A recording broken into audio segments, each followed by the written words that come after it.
Selamat malam pemirsa, mari kita menjauh sejenak dari hiruk-pikuk politik, menjauh dari bermacam polemik. Dengan Pancasila dan Konstitusi sebagai referensi, kita berdiskusi untuk perbaikan negeri. Membahas beragam isu kebangsaan, bukan kepentingan pribadi, kelompok, atau golongan. Visi Negarawan, program talk show yang mewadahi gagasan luar biasa, duduk bersama untuk memecahkan berbagai persoalan bangsa. Dan apa tema diskusi kita untuk pekan ini? Berikut rangkumannya.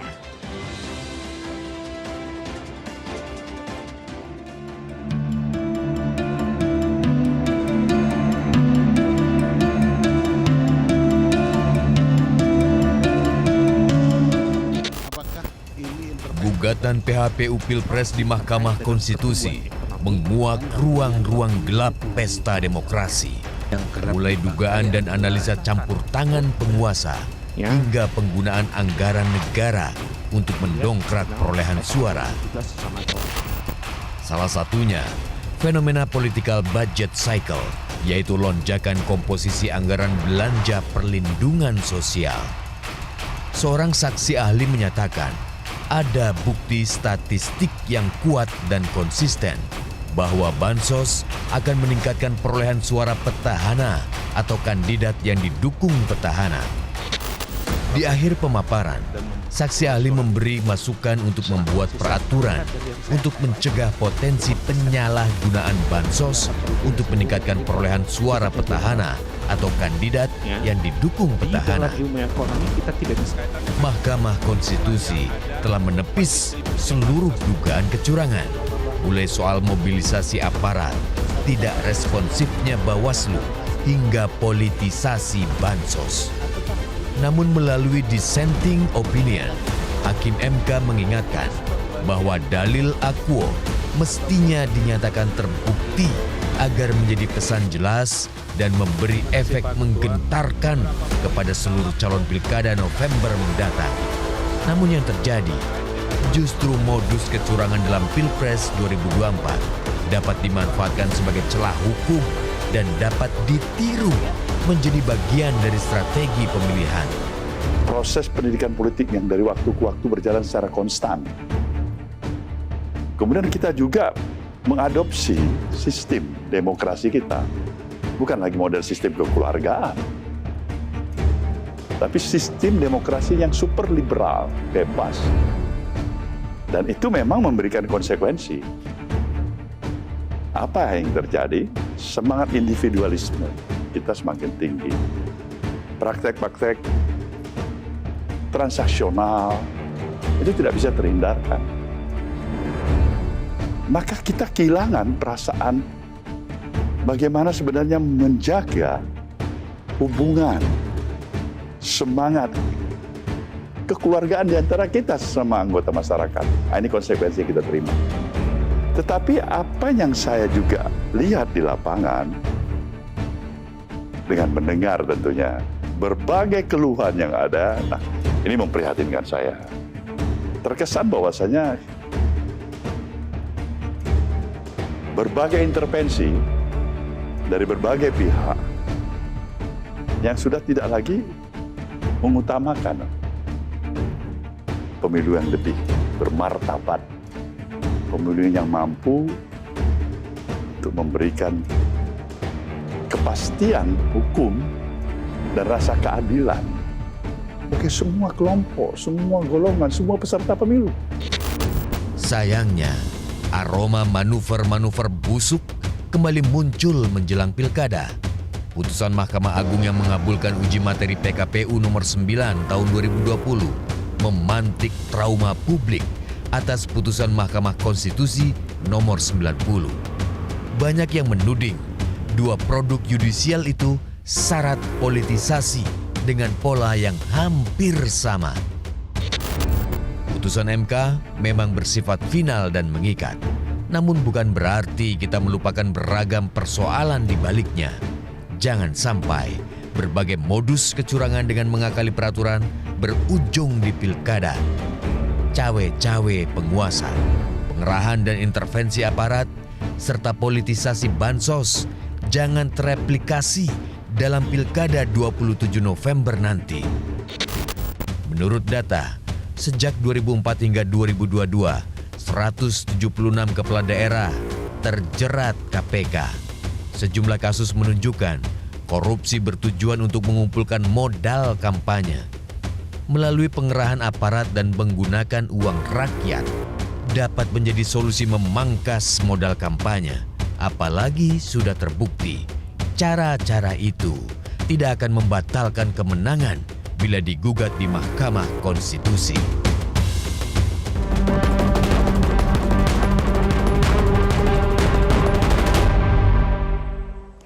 Pemirsa, lini masa pesta demokrasi masih jauh dari kata usai. Setelah Pilpres dan Pileg dilalui, bangsa Indonesia akan menggelar pilkada serentak pada November nanti. Di tengah berbagai kompleksitas dan tantangan pilkada, banyak yang khawatir beragam dugaan kecurangan dalam Pilpres kembali merajalela. Putusan PHPU gugatan Pilpres oleh Mahkamah Konstitusi dikhawatirkan melegitimasi cara-cara anti-demokratis untuk memenangi kontestasi. Melalui dissenting opinion, Hakim Konstitusi Saldi Isra menyatakan penggunaan anggaran negara atau daerah oleh petahana, pejabat negara atau kepala daerah untuk memenangkan kandidat yang didukungnya dapat dimanfaatkan sebagai celah hukum dan dapat ditiru menjadi bagian dari strategi pemilihan. Pemenang Hadiah Nobel Ekonomi 2002 Daniel Kahneman mengajukan teori endowment effect, yaitu manusia cenderung berusaha lebih keras untuk mempertahankan objek yang telah dimiliki dibandingkan berusaha memilikinya. Dalam konteks kekuasaan, teori Daniel Kahneman selaras dengan ungkapan kalau sudah duduk, lupa berdiri. Amandemen keempat Konstitusi pada 2002 mengamanatkan model demokrasi pemilihan langsung. Padahal pemilihan langsung butuh biaya besar sehingga modal menjadi faktor penentu. Selain membuka pintu oligarki, kartel, broker, dan klientelisme juga menyuburkan praktek korupsi. Pasal 1 ayat 1 Undang-Undang Nomor 10 Tahun 2016 tegas menyatakan pilkada adalah pelaksanaan kedaulatan rakyat secara langsung dan demokrasi. Demokrasi langsung yang sehat butuh rekam jejak, bukan sekedar pencitraan. Pemilih dituntut bersikap dewasa, bukan justru memonetasi hak suara. Menjaga martabat suara rakyat adalah tema diskusi kita untuk pekan ini dan kita akan memulai diskusi setelah jeda berikut. Tetaplah bersama kami di Visi Negarawan.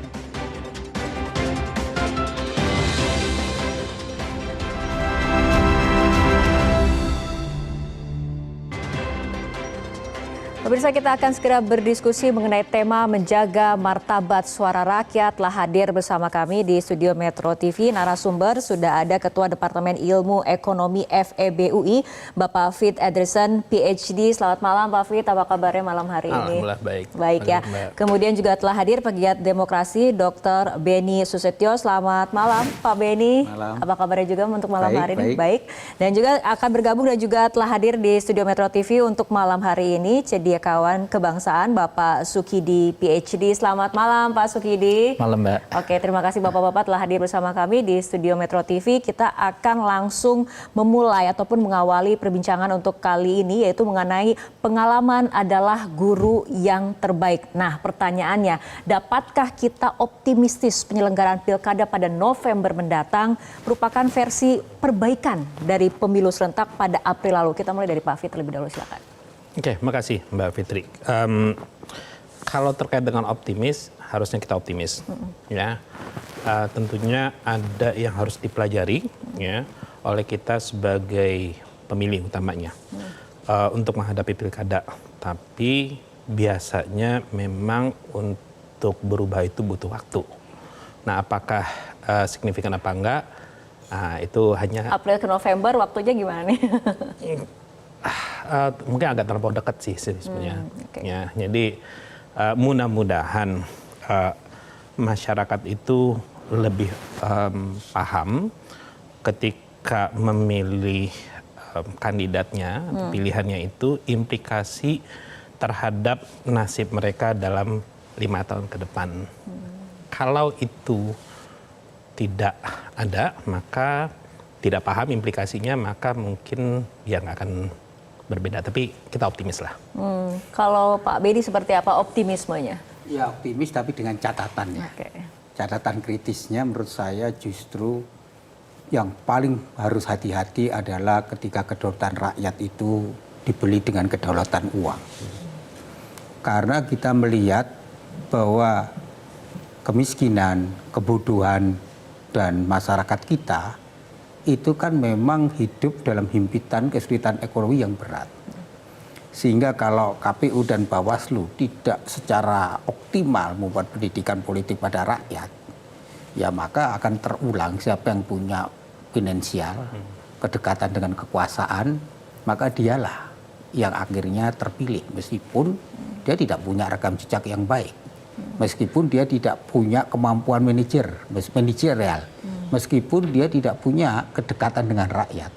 Sehingga jangan sampai pilkada itu kita menghasilkan pemimpin-pemimpin yang tidak punya kemampuan. Lah Plato sudah mengingatkan sebenarnya. Jadi ketika rakyat tidak terdidik menurut Plato, rakyat itu bisa memilih nakoda yang salah. Karena apa? Akhirnya rakyat yang kebanyakan memilih orang itu yang populer. Tapi bukan memilih orang karena memiliki pengetahuan. Lah jangan ini terulang kembali. Lah caranya apa? Harus ada kekuatan dari masyarakat sipil, kekuatan dari media massa, kekuatan dari publik yang terus-terus mengingatkan rakyat tentang pendidikan politik dan konsekuensinya. Kalau dia salah pemimpin selama 5 tahun, maka penderitaan pada masyarakat akan semakin berat. Maka disitulah akhirnya kesadaran masyarakat harusnya lebih menjadi concern kita. Tetapi kalau ini tidak digerakkan, kekuatan masyarakat sipil dan kesadaran ini tidak menjadi common sense kita bersama, ya kita akan terpuruk. Sehingga kita akan salah memilih pemimpin yang bukan untuk kepentingan pelayan rakyat, tapi kepada daulat pada kepentingan siapa pemberi modal itu. Oke, tanggung jawab untuk menyadarkan kesadaran pemilih ataupun meningkatkan awareness dari pemilih itu sebetulnya dari siapa? Ya harusnya tanggung jawab negara, pemerintah. Karena tugas pemerintah itu kan harusnya dan partai politik itu menyelenggarakan suatu pemilu itu kan perlu adanya pendidikan pada masyarakat. Lah, problem kita lebih banyak demokrasi kita ini dikapitalisasi dengan cara apa? Yaitu kultur yang saya sebut kultur jalan pintas ini. Dan kultur jalan pintas ini yang sangat berbahaya karena tidak memberi pendidikan masyarakat tentang daulat pada suara, tetapi lebih pragmatisme. Entah itu bentuknya bantuan sosial, entah itu bentuk iming-iming, entah itu bentuknya nanti bagaimana orang diberi gula-gula, tetapi tidak memberikan kesadaran kedaulatan rakyat untuk menentukan pemilih itu berdasarkan apa? Berdasarkan rekam jejaknya, kemampuannya, apakah dia mampu menjalankan program atau tidak, realistis. Tetapi yang terjadi adalah pemimpin yang lahir nanti instan. Oke, Pak Sukidi, nah bagaimana pandangan Anda? Tentu saja pada tanah air kita selalu memiliki harapan adanya perbaikan. Tetapi sejarah kita memberikan pelajaran terbaik bahwa kita tumbuh menjadi satu bangsa yang tidak pernah belajar dari sejarah. Pengalaman panjang hidup dalam otoritarianisme dan dihentikan melalui gerakan reformasi, tapi kita sekarang mengalami apa yang dalam teori politik disebut sebagai the authoritarian turn. Jadi kita kembali pada fase otoritarianisme. Saya khawatir bahwa pilkada itu adalah rute elektoral ke arah populisme otoriter itu sendiri. Dan ini membahayakan sekali. Kenapa? Karena kita akhirnya berhadapan dengan seorang pemimpin yang populis, yang berjanji dengan kebijakan-kebijakan populis, tapi sebenarnya merusak norma, etika, dan substansi demokrasi itu sendiri. Karena itu kita harus selalu mengingatkan bahwa jangan sampai pilkada ini menjadi jalan untuk kembalinya otoritarianisme yang telah membelenggu kebebasan kita. Pilkada ini harus memberikan satu penyadaran publik bahwa pertama politik uang adalah haram. Dan itu tidak dibenarkan baik dari segi agama maupun dari segi undang-undang. Ya. Kesadaran kita harus dimulai dari elit. Karena apa? Karena rusaknya demokrasi ditentukan oleh perilaku elit yang tidak demokratis, yang menggunakan uang untuk membeli suara rakyat. Dan itu bertentangan dengan tema malam ini, martabat suara rakyat. Pada martabat itu kita memegang satu nilai, satu dignity. Bahwa yang kita sapa dari rakyat bukan hanya soal suara, tapi lebih penting dari itu adalah soal martabat, soal dignity. Bahwa pada wajah rakyat mereka menitipkan satu harapan, satu perbaikan, satu kehidupan, satu masa depan akan Indonesia yang lebih baik. Karena itu membersamai rakyat harus punya satu sikap welas asih untuk menjiwai betul penderitaan rakyat sebagaimana kita rasakan penderitaan itu dalam kehidupan kita. Dan hanya dengan jalan belas kasih itulah kita tumbuh menjadi satu bangsa yang peka terhadap apa yang menjadi kebutuhan dan denyut nadi kehidupan rakyat itu sendiri. Oke, baik Bapak-Bapak, sebelum kita lanjutkan kembali perbincangan, kita akan melihat bersama jejak pendapat sederhana melalui media sosial. Kita lihat hasilnya seperti apa. Ini mengenai pertanyaan kekhawatiran modus kecurangan dalam pemilu 2024 terulang dalam pilkada, dan hasilnya hampir seluruh responden menyatakan khawatir modus kecurangan dalam pemilu 2024 terulang dalam pilkada.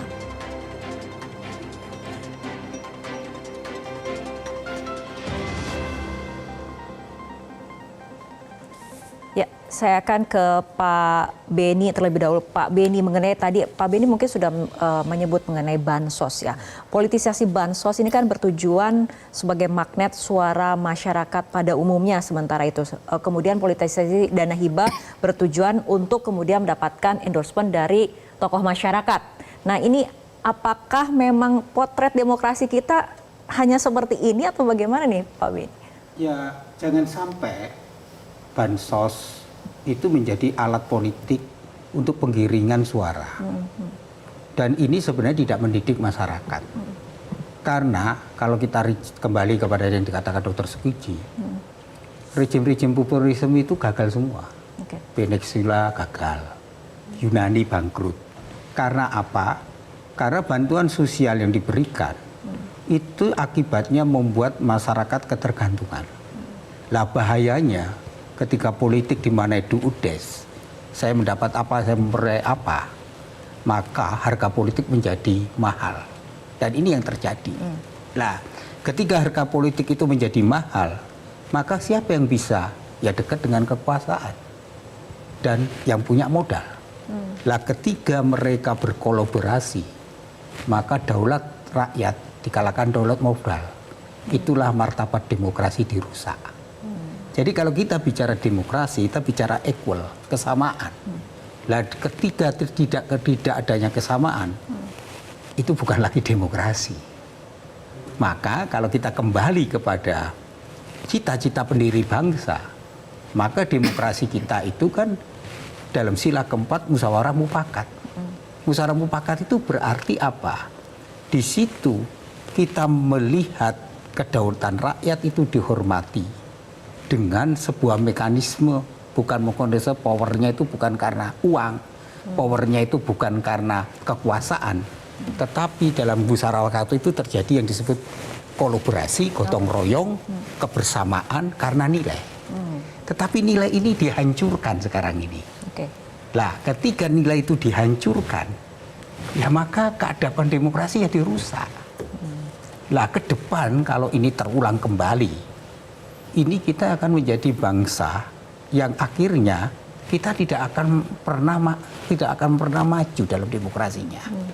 Tetapi kalau ini dipelihara, ya akan terjadi apa? Kemiskinan dan kebodohan.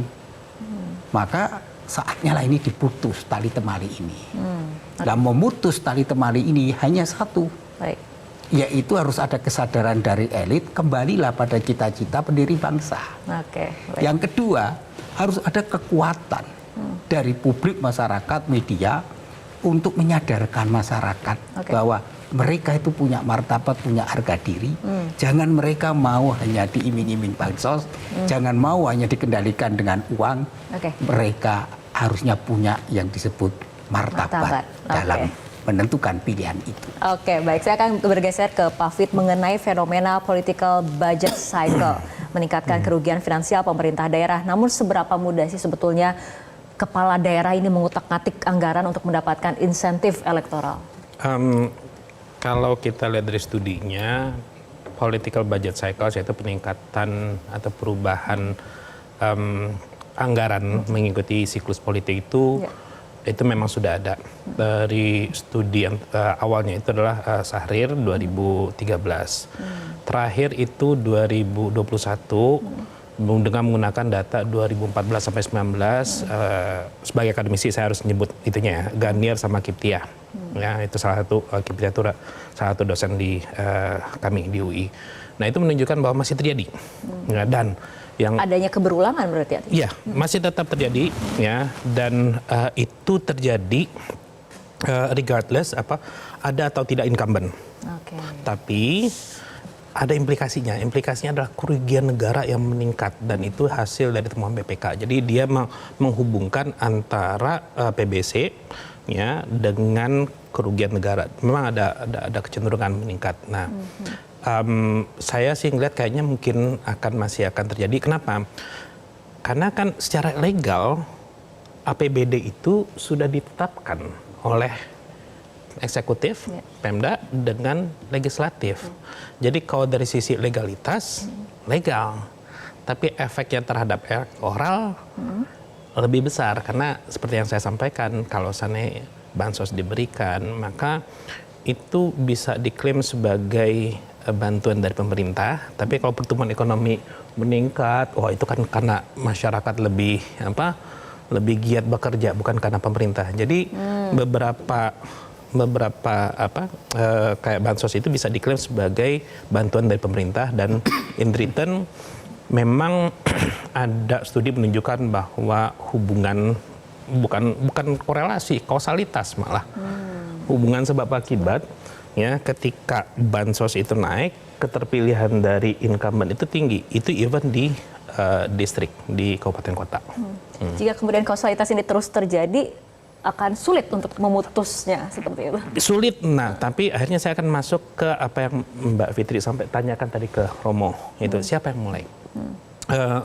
Untuk menyadarkan ini memang pemerintah. Saya memberikan logika yang sederhana. Ketika orang tua dengan anaknya itu punya hak untuk memilih makanan A atau makanan B.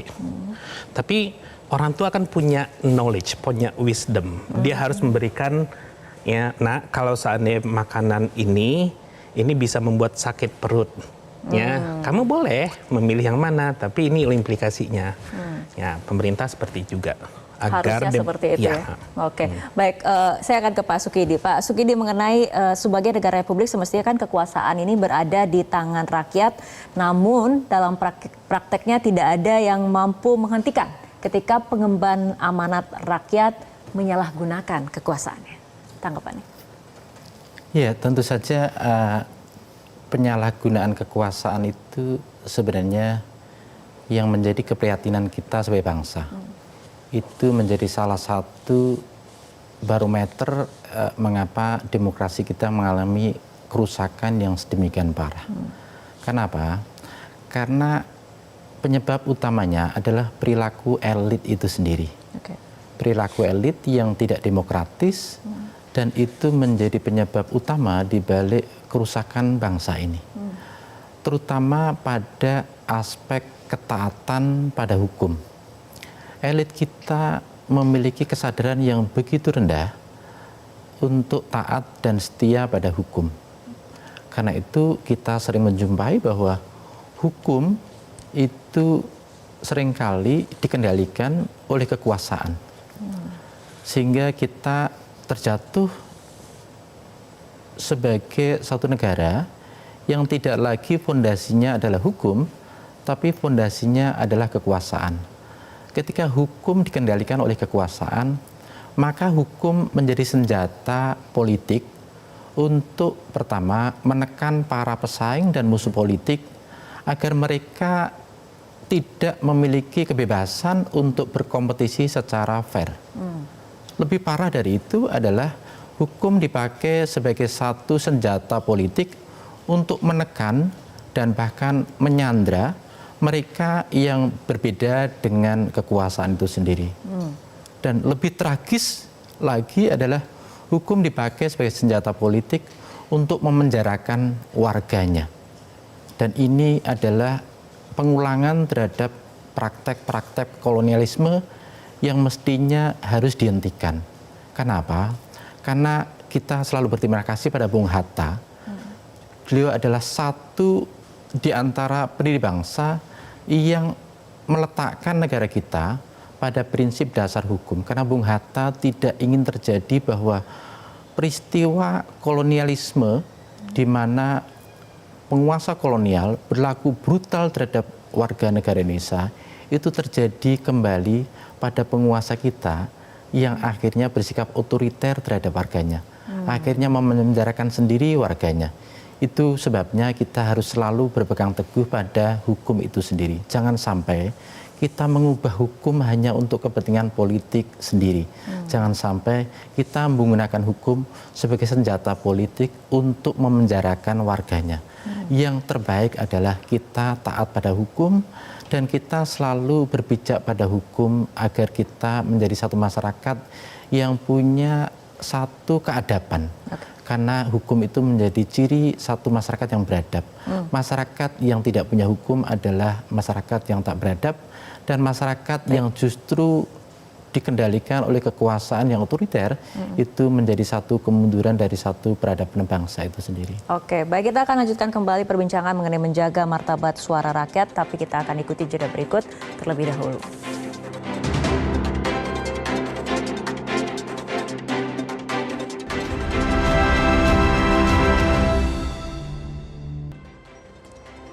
Pemirsa, kita akan melihat hasil jejak pendapat yang kami lakukan secara sederhana melalui media sosial. Kita akan lihat bersama hasilnya mengenai apakah penyelenggara pemilu mampu menjamin pilkada bebas dan jurdil. Hasilnya mayoritas dari responden menilai penyelenggara pemilu tidak mampu menjamin pilkada bebas dan jurdil. Konsep political budget cycle mewarnai sidang gugatan PHPU di Pilpres di MK dan menurut Hakim Konstitusi Saldi Isra dapat dimanfaatkan sebagai celah hukum dan dapat ditiru menjadi bagian dari strategi pemilihan termasuk di pilkada. Saya kembali akan ke Pak Fit mengenai modus ini. Kenapa kemudian sulit sekali untuk dibendung, Pak Fit? Seperti yang saya bilang tadi bahwa memang ini legal. Legalnya karena berapapun anggaran yang dikeluarkan untuk masing-masing fungsi itu adalah hasil dari komunikasi proses antara eksekutif dengan legislatif. Jadi secara legal. Jadi kalau seandainya kita selama tidak ada pembatasan, ada aturan terkait dengan penggunaan, jadi aturan terkait dengan penggunaan bansos atau anggaran yang menjelang pemilu itu tidak ada, maka sangat besar kemungkinan ini tetap terjadi. Karena gini, studi politika budget cycle atau siklus politik itu tidak terjadi hanya pas pada saat di pilkada saja, pilkada langsung. Studi yang saya sebutkan tadi, yang Sahri 2012, 2013, itu dia studinya itu juga mencakup sebelum pilkada langsung. Nah, jadi sebelum pilkada langsung itu juga terjadi, Pak. Jadi peningkatan bansos, ya, administrative spending itu meningkat. Tapi ketika pilkada langsung tetap terjadi dan akan menguat ketika incumbent itu maju. Kenapa? Yang namanya incumbent kan dia punya kekuasaan untuk menentukan anggaran. Jadi sangat wajar dia bisa mengalokasikan, ya udah menjelang pilkada kita akan alokasikan ini lebih banyak. Biasanya ada peningkatan yang cukup signifikan di bansos sama pengeluaran untuk infrastruktur. Mbak Fitri coba lihat aja dong Pak Benny sama Pak Skidi itu ngelihat biasanya menjelang pilkada itu akan dibenerin tuh jalan. Kenapa? Karena jalan itu kalau itu bagus maka itu bisa meningkatkan kepuasan masyarakat. Kenapa? Yang lewat laki-laki, perempuan, tua, muda, apapun agama itu kelihatan. Jadi ketika mereka ngelihat bahwa ini kualitasnya bagus, maka mereka akan terpilihnya. Ya. Dan ada salah satu studi dari mahasiswa saya S3 ya, itu memang menunjukkan bahwa ketika kualitas jalan itu meningkat, itu keterpilihannya itu tinggi. Nah, tapi kan sebenarnya bagus kalau terkait dengan jalan bagus, cuman yang nggak bagusnya adalah kenapa cuma menjelang pilkada doang. Ya, itu persoalannya di situ. Pak Benny mungkin ada tanggapannya? Ya sebenarnya gini. Argumen konstitusionalisme itu selalu dipakai. Ini kan sah secara hukum karena regulasi bahwa ini sudah keputusan bersama. Tetapi politik kan harus mengatasi itu. Itu yang dikatakan oleh Walter Benjamin. Kalau politik itu sifatnya hanya politik itu duniawi, ya seperti ini.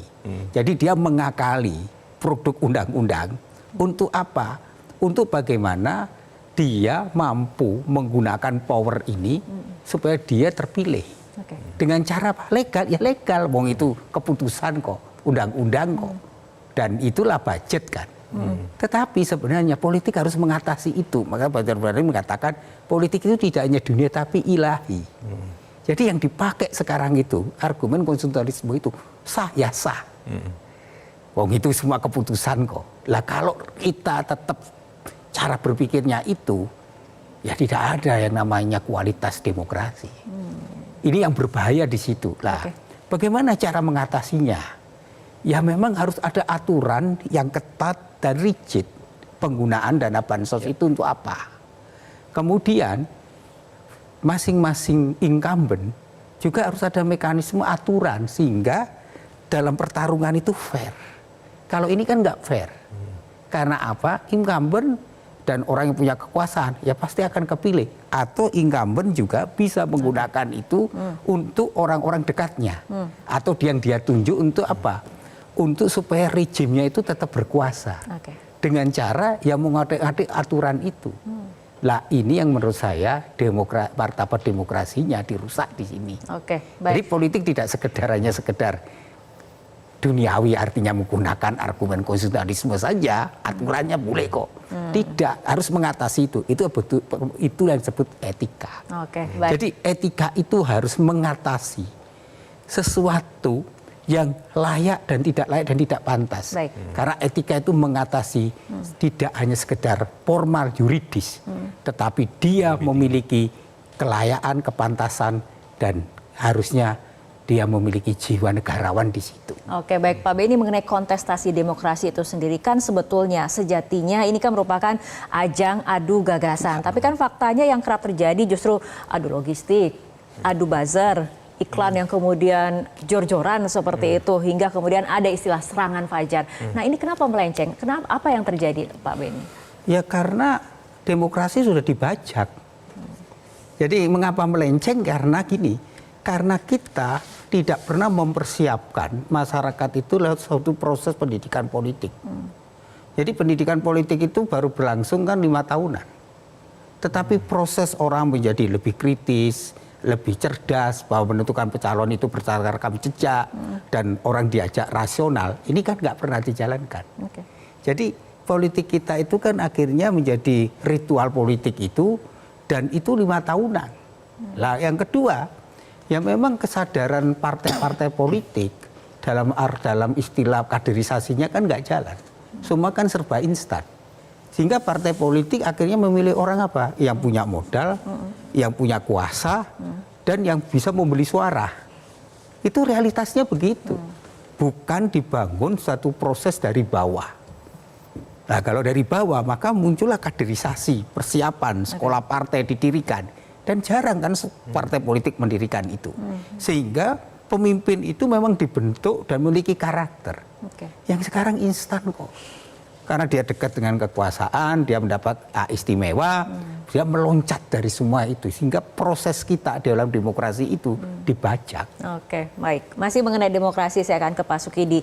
Demokrasi ini kan langsung sepertinya dituding memicu pragmatisme, kemudian politik transaksional.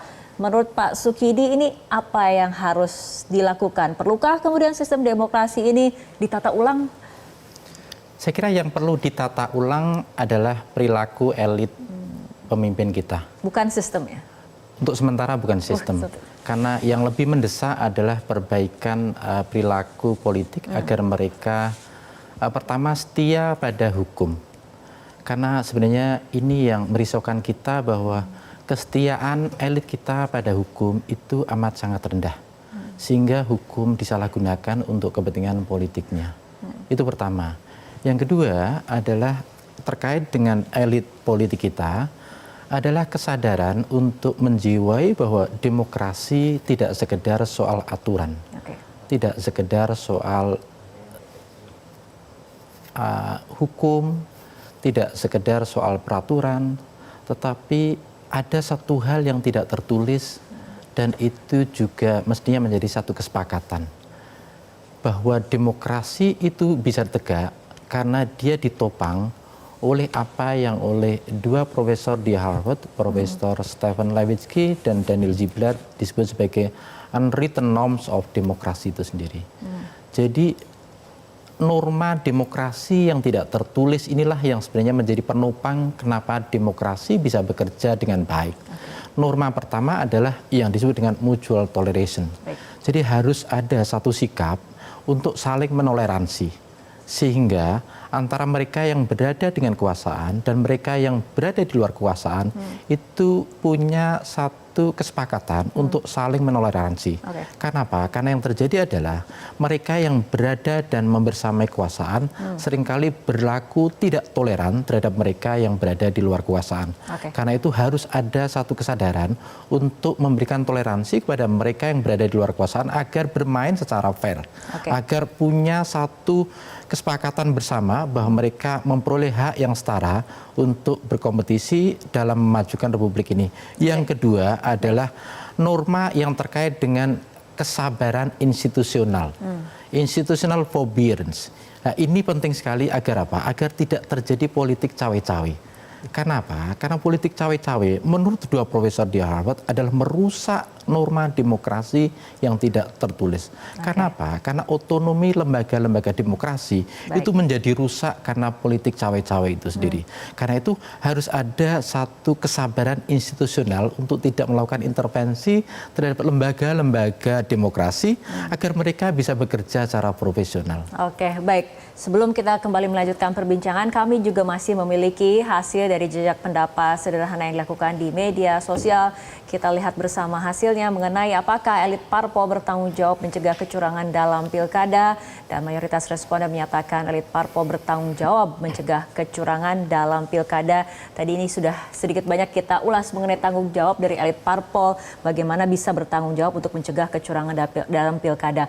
Dari Pak Sukidi terlebih dahulu bagaimana tanggapannya? Saya kira survei ini merefleksikan keprihatinan besar kita bahwa yang paling bertanggung jawab terhadap demokrasi kita, bangsa ini, terutama adalah perilaku elit parpol itu sendiri. Karena apa? Karena mereka tidak menggunakan partai politik sebagai satu instrumen untuk memperjuangkan aspirasi rakyat. Pemilu, pilkada hanya dijadikan satu stempel untuk memperoleh suara rakyat. Tapi setelah itu mereka sibuk untuk bermanuver demi kekuasaan itu sendiri. Mereka lupa bahwa hukum tertinggi dalam menjalankan kekuasaan itu adalah keselamatan rakyat itu sendiri. Sementara rakyat tidak selamat dari segi ekonomi, dari segi ketimpangan sosial yang semakin besar, dan juga dari segi pendidikan, dari segi kemiskinan. Ini semua sebenarnya menjadi tanggung jawab elit politik kita. Agar apa? Agar mereka betul-betul menjadikan satu momen pemilu maupun pilkada sebagai sarana untuk betul-betul memperjuangkan aspirasi dan kebutuhan rakyat agar mereka menjadi maju. Oke, baik. Pak Fit, seperti apa pandangannya? Ya, kalau dari hasil tadi itu merefleksikan memang pendapat masyarakat. Saya akan balik lagi ke logika orang tua tadi. Jadi dalam hal ini adalah kontestan, ya, termasuk itu partai politik itu seperti orang tua. Kalau seandainya orang tua, dia harus ngasih contoh agar anaknya berkelakuan baik, maka orang tua harus memberikan contoh. Nah, jangan dia akhirnya memperbolehkan atau memperbolehkan tindakan yang tidak benar. Memang kekuasaan itu manis, ya, gulanya manis, ya. Jadi ada insentif untuk menggunakan berbagai macam cara untuk mendapatkan kekuasaan tersebut. Tapi seperti yang Romo bilang tadi, ya, harusnya itu sudah kayak gimana, politik itu politik ilahi. Jadi orang yang sudah selesai dengan dirinya, ketika orang tersebut sudah selesai dengan dirinya, maka ya dia akan benar-benar berjuang untuk rakyat. Dia akan berusaha untuk membela rakyat dan dia akan menggunakan cara-cara yang benar. Oke. Ya. Baik, Pak Benny mungkin tanggapan singkatnya. Ya, kalau refleksi dari tadi, ya, kita bisa melihat bahwa partai politik itu bertanggung jawab. Tanggung jawab partai politik itu adalah mendidik rakyatnya. Bagaimana politik itu sarana perjuangan, itu dikatakan oleh Bung Karno. Karena dia sarana perjuangan untuk apa? Memerdekakan rakyatnya. Dari apa? Dari kemiskinan, kebodohan, sehingga masyarakatnya itu menjadi masyarakat yang memiliki kecerdasan. Maka perjuangan partai politik itu kan memperjuangkan cita-cita proklamasi. Apa terwujudnya masyarakat adil makmur, masyarakat yang cerdas, merasa aman, dan Indonesia punya peranan penting di dunia internasional menjaga perdamaian. Itu kan sebuah cita-cita yang harusnya dijabarkan oleh partai politik. Karena politik itu alat perjuangan untuk mencapai apa? Cita-cita proklamasi. Lah, bukan partai politik itu semata-mata mempertahankan kekuasaan, hanya mencari kekuasaan. Kekuasaan itu sarana alat untuk pelayanan kepada masyarakat. Nah, tapi terjadi sebaliknya. Justru pelayanan terhadap masyarakat itu hilang.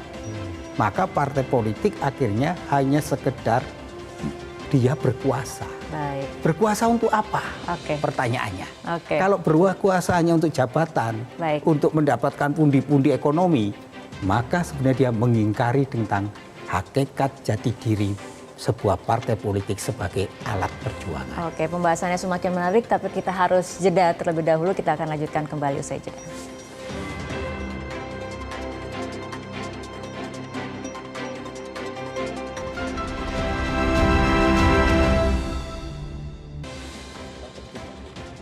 Ya, pemirsa, kita akan lanjutkan kembali perbincangan setelah pembahasan tadi. Mungkin Pak Fit, ini bagaimana closing statement dari Anda ataupun upaya-upaya yang dilakukan untuk menjaga martabat suara rakyat yang menjadi tema diskusi kita untuk malam hari ini, Pak Fit? Oke, mungkin yang harus saya sampaikan adalah demokrasi itu tetap harus ada. Bukan berarti bahwa ada permasalahan demokrasi selama ini akhirnya langsung kita meninggalkan demokrasi. Karena memang demokrasi itu adalah cara yang baik untuk memilih, ya, mana yang paling cocok, pemimpin mana yang paling cocok untuk satu negara, ya. Tapi tentu harus ada kesadaran dari masyarakat, ya, khususnya pemilih, bahwa ketika mereka memberikan suara, ada implikasinya loh terhadap nasib mereka, ya. Bukan cuma pas pada saat di voting tersebut, tapi nanti 5 tahun ke depan seperti apa. Ada kesadaran dari masyarakat dan biasanya masyarakat yang kelas menengah atau tinggi itu sudah paham. Tapi yang harus benar-benar dijaga untuk diedukasi itu adalah masyarakat yang berpenghasilan rendah. Kenapa? Karena biasanya kalau orang yang berpenghasilan tinggi itu mereka sudah tahu implikasi jangka panjang. Tapi kalau orang yang income-nya rendah, mereka hanya mikir saya makan apa hari ini dan seterusnya. Ya, jadi short sighted biasanya, mohon maaf. Okay. Itu satu. Terus yang terakhir adalah pemerintah dan partai politik itu tidak bisa lepas tangan. Seperti analogi tadi yang orang tua tadi. Orang tua, ya, itu harus membimbing anaknya walaupun memberikan kebebasan untuk memilih bagi anaknya, nah ini loh implikasi A kalau seandainya kamu milih A, dan ini loh implikasi kalau seandainya kamu milih B. Gitu. Baik. Ya, saya melihat pentingnya sastra ya. Itu sebagai kekuatan penyadaran masyarakat.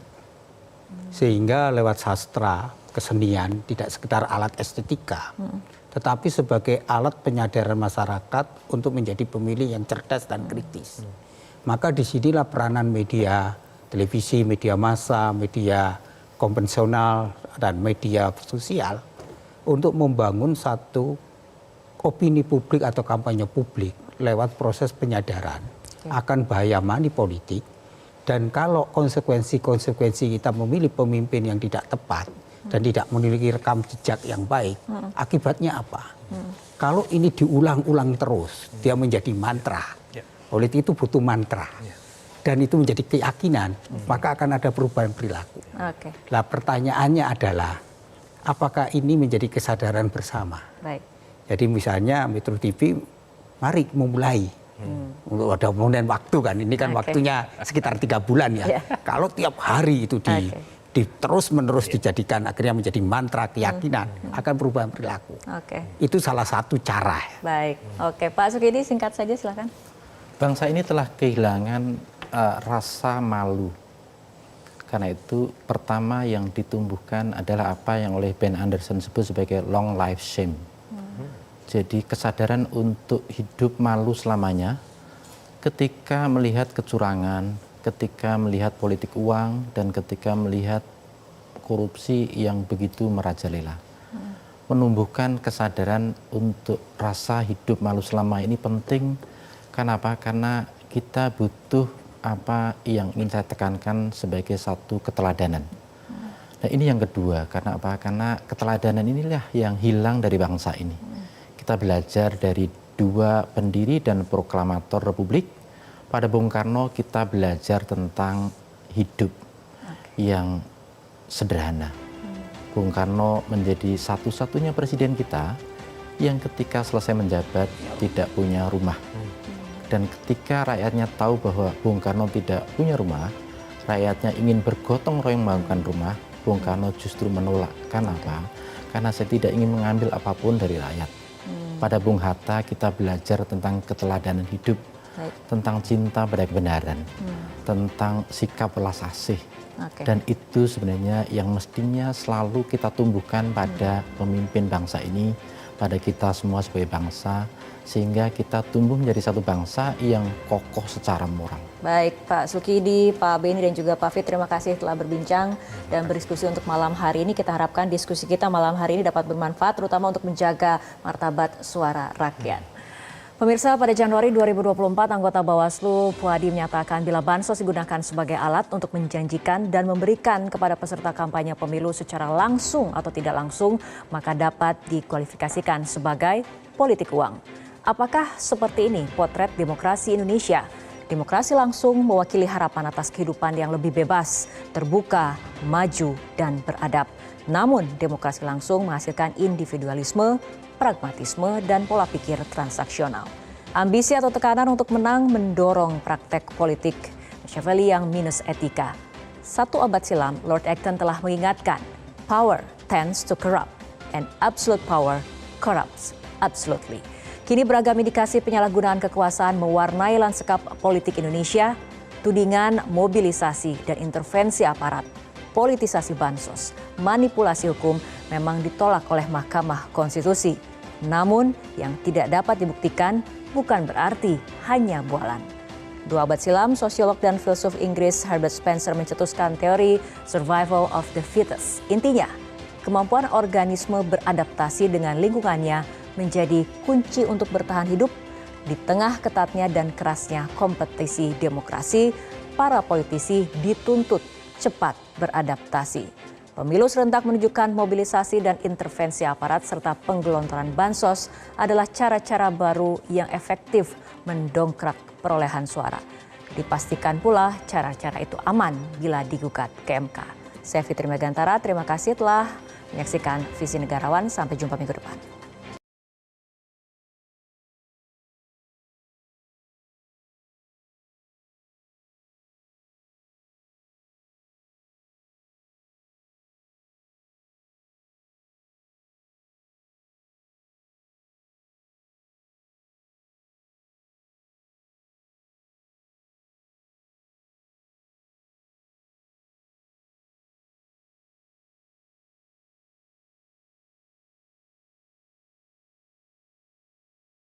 Jelajahi cara baru mendapatkan informasi. Download Metro TV Extend sekarang.